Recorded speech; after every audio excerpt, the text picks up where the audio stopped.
welcome back. About a month back, we have all seen the kind of reception the Indian T20 World Cup team got when they landed up in Bombay and they were taken through the streets to the reception at the Wankhede Stadium. The crowd that had gathered was unimaginable and was just a reflection of how sports could actually bring in people from different parts of life, different thoughts of life to come to a common cause. I remember watching in this movie called 83, and though I did watch the 83 movie as a small kid, but I was too small to really understand these things. I remember when the cricket telecast was actually started being shown on the national network. At that point of time, we only had the national network. People started following the match, and they, even in places where riots were happening till that point of time, the riots stopped because people all got in and started watching the televisions to catch up on the match.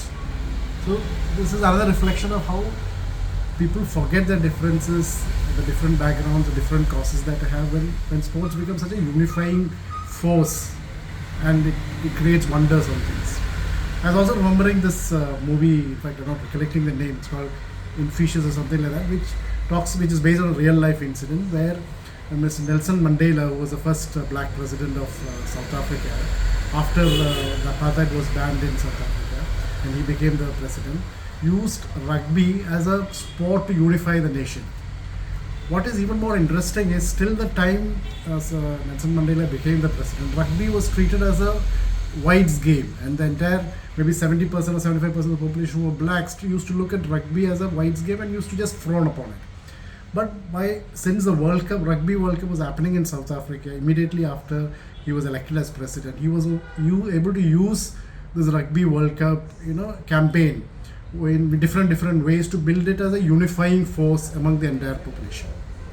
I was reading a post some time back of how, causes, bring in that kind of high spirit that we saw in the case of sports.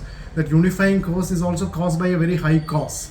And we have, maybe it's not the right example to quote, but we have terrorist organizations who make people perform at several levels of their normal capability based on a cause. The cause is so unifying that they are also willing to even sacrifice their lives for that cause.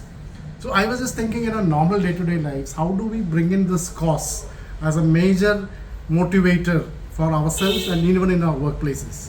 While there might be various things that we follow to reach that stage, or various practices that we follow to ensure that we are always motivated and charged up in a high level of efficiency, I think it's something that is worth thinking about.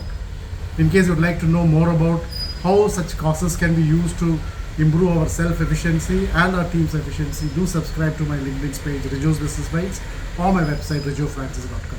Till we meet next time, stay safe, stay healthy. Thank you.